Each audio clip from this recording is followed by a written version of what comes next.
¿Hasta qué punto llegarías con tal de obtener poder o riqueza? Uno puede encontrar por ahí muchas historias en las que se dice que alguien vendió su alma con tal de obtener todo lo deseado. Estos acuerdos siniestros pueden cambiar la vida de una persona para siempre. Está envuelto en misterio. Sin embargo, siempre nos muestran que hay fuerzas en este mundo que van más allá de nuestra comprensión y que, a veces, nuestras decisiones pueden tener consecuencias más allá de lo que podemos imaginar. En ese contexto, déjame contarte una historia.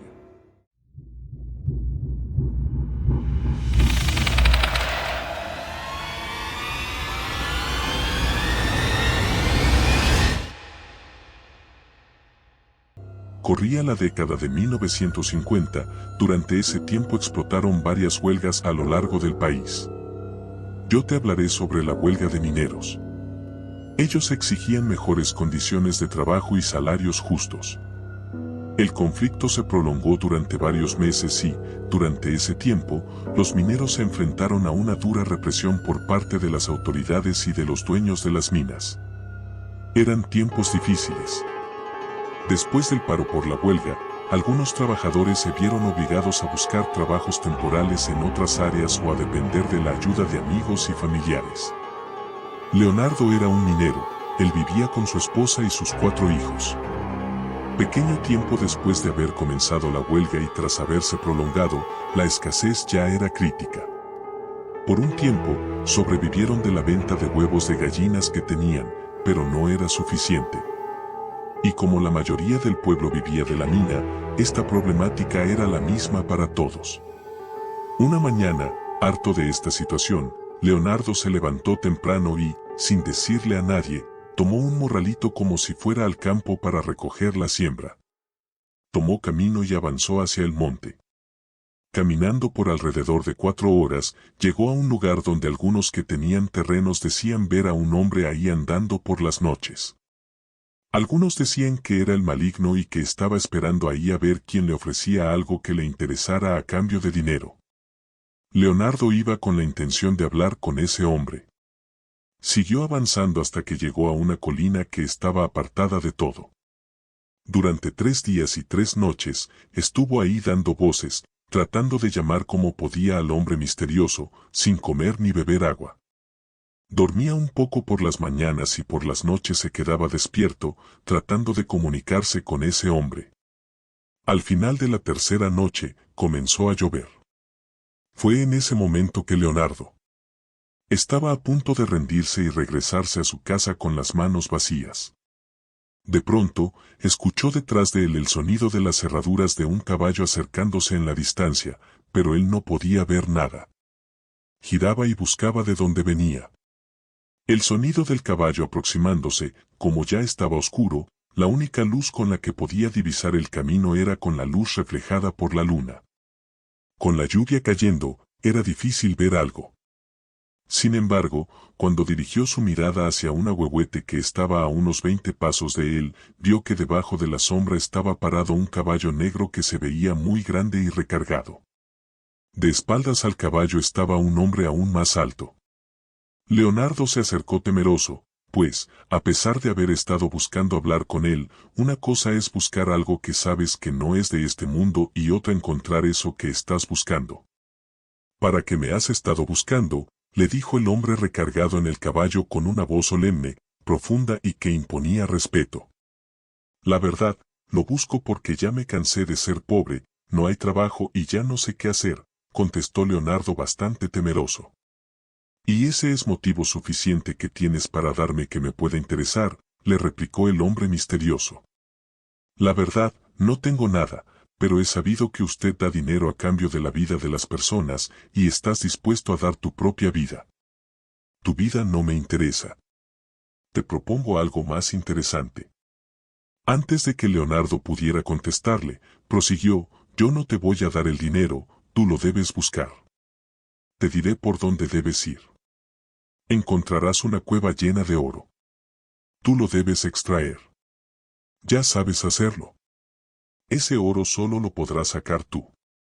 Si alguien te ve y lo quiere robar, lo único que encontrará ahí serán piedras. Si aceptas, serás inmensamente rico. El oro no desaparecerá mientras tengas vida, pero cuando mueras, vendré por ti. Los ojos de Leonardo se abrieron como platos, su boca quedó abierta y su rostro se puso pálido. Sintió un nudo en el estómago, su respiración se aceleró, su corazón latía tan fuerte que pensó que se le saldría del pecho.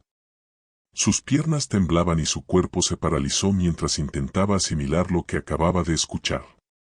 Después de eso, el hombre misterioso le dio las instrucciones para llegar a la cueva en la que encontraría el oro. Le dijo algo más y desapareció. Por la mañana, Leonardo llegó a la cueva y, tal como le dijo el hombre misterioso, era una cueva llena de oro. Tomó lo que pudo agarrar a mano limpia y lo metió en su morralito. Cuando llegó a su casa, lo primero que hizo fue decirle a su esposa que ya no tendría que esperar a que la huelga terminara, ya tenía la forma de solventar los gastos y más, pero no le dijo qué fue lo que hizo para conseguirlo. No tardaron en irse del pueblo y compraron un terreno enorme en la ciudad. Era un lugar tan grande que Leonardo ya tenía empleados trabajando para él. Tenía ganado, tierras para sembrar y tanto dinero como para ya nunca trabajar. Todo lo hacían sus trabajadores, lo único que hacía era ir de vez en cuando a la cueva con algunos trabajadores de confianza. Él entraba a la cueva, sacaba el oro y se los daba, ellos lo cargaban en costales, lo subían en burros y se iban.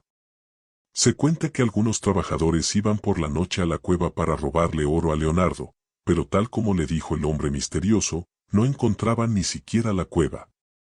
Como hacendado, siempre fue bueno con sus trabajadores, demasiado bueno con la gente del pueblo. Lo mismo, todo el pueblo lo conocía y lo saludaba con respeto.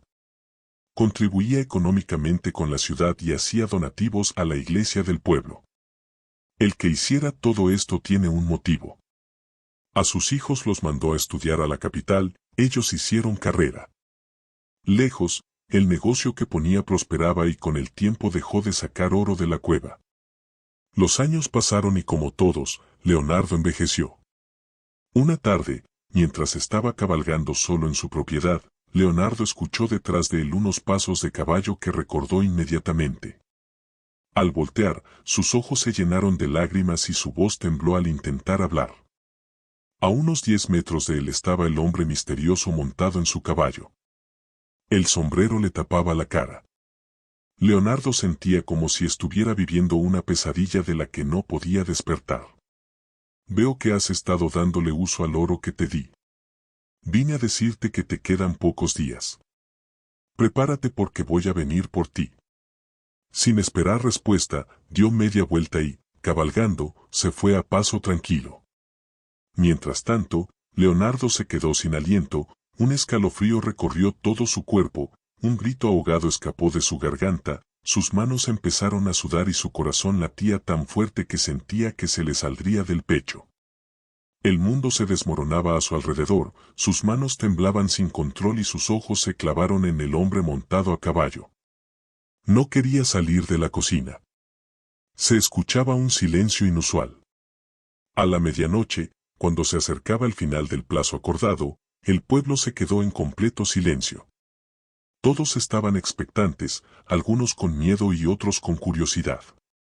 El viento soplaba fuerte y las sombras de los árboles se movían de manera extraña. De repente, rompiendo el silencio, se escuchó un aullido distante de coyotes. La tensión en el aire era palpable. Los que estaban presentes miraban con atención, esperando cualquier señal. A medida que pasaban los minutos, nada sucedía. Las manecillas del reloj avanzaban y la expectación aumentaba.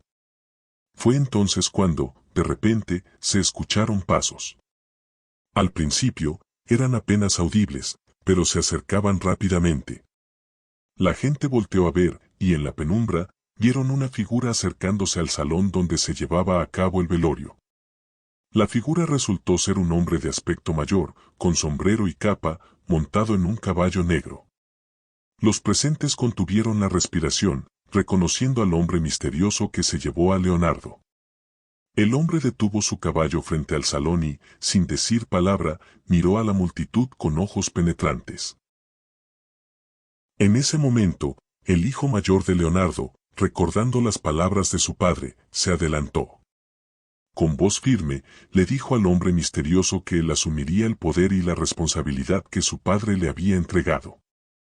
El hombre misterioso asintió con la cabeza y, sin decir nada más, se dio la vuelta y se alejó a paso tranquilo. La multitud quedó en silencio por un momento, asimilando lo que acababan de presenciar. Parecía que la amenaza se había disipado. Los tecolotes dejaron de aullar y los coyotes se fueron alejando. La paz regresó al pueblo, pero todos recordarían ese velorio como una experiencia inolvidable. A partir de ese día, el hijo mayor de Leonardo se encargó de la fortuna y los negocios de la familia. Aunque prosperaron, siempre mantuvieron la precaución de no explotar la cueva de oro. La leyenda de la familia y su trato con lo desconocido se transmitió de generación en generación, recordándoles que ciertas riquezas vienen con un precio que no todos están dispuestos a pagar. Estaba molestando, así que en el día todo transcurrió con normalidad. Por la noche, es cuando comenzó el martirio y la noche más difícil de las tres. Aquí ya tenían al encargado de la iglesia, ahí ya no lo dejaban ir a los músicos, los tenían cantando hasta que se cansaban y hacían cambio en las inmediaciones del panteón. Escuchaban como si hubiera un jinete cabalgando y rodeando el panteón, cada vez con más intensidad, pero al buscarlo no veían nada. Solo se oía la carrera que llevaba. Escuchaban gritos a lo lejos, los aullidos de los coyotes, el canto de los tecolotes. Comenzó a llover, esta vez con más fuerza que las noches anteriores. Había mucho viento, muchísimo frío. Se oían llantos de mujeres, algunos escuchaban canciones fuera del panteón, muy bonitas como para que quien escuchara se fuera detrás de la música. Por el viento se les hacía muy difícil prender fuego en la cocina montada para poner café. Luego de un rato, al ya tenerlo caliente y llevarlo a los que estaban en el panteón, el perro grande que había aparecido en la propiedad ahora se les ponía al paso a las mujeres y no las quería dejar pasar por el susto. Luego se les caía la olla del café y de nuevo a volver a ponerlo. Algunas mujeres habían encargado agua bendita y ahí estaban aventándosela al perro, muy asustadas. Los hombres dentro del panteón sentían cómo se les cerraban los ojos por el sueño. Llegó un momento en que los músicos dejaron de tocar porque caían dormidos. Los hijos que estaban cerca del cuerpo enterrado sentían cómo se les cerraban los ojos. El hijo mayor, que escuchaba todo lo que sucedía, en un momento se levantó para despertar a los músicos para que siguieran tocando. Cuando vio en la entrada del panteón a un hombre, como se lo describió su papá, montado en un caballo, no dijo nada. Solo tenía la mirada fija en él, se espantó y corrió a donde estaban sus hermanos y su mamá ya dormida. Al despertar uno de ellos observó su reloj y gritó. El hijo mayor pensó que ya solo quedaban 20 minutos para ganar la batalla y se sentó cerca de sus hermanos que se codeaban entre ellos para no quedar dormidos. De repente, sintieron como si un polvo se hubiera levantado, a pesar de la lluvia. Cuando lo olieron, les agradó el olor y cerraron los ojos para disfrutarlo un poco. De pronto, el sonido de 3 latigazos seguidos se escuchó muy fuerte, seguido del sonido de madera quebrándose. El hijo mayor, que sintió que apenas había cerrado los ojos, observó el reloj, 12. Se quedaron dormidos. De pronto, la lluvia paró, todos los ruidos que se oían habían desaparecido. Los tecolotes ya no se miraban por ningún lado y, por la parte de afuera del panteón, se escuchó el sonido de un arriero que venía jalando a un toro con un látigo en la mano. Él fue quien dio los 3 latigazos que escucharon. Este pasó y al mirarlos fijamente, les dijo con una voz profunda, que pasen buena noche. Al decirles eso, el arriero avanzó y el toro se detuvo por un momento en la entrada del panteón con la mirada fija en los ojos y, no queriendo, siguió al arriero. Si el video te ha gustado, te invito a regalarme un like y a suscribirte para más contenido como este. Nos vemos más adelante con un video nuevo.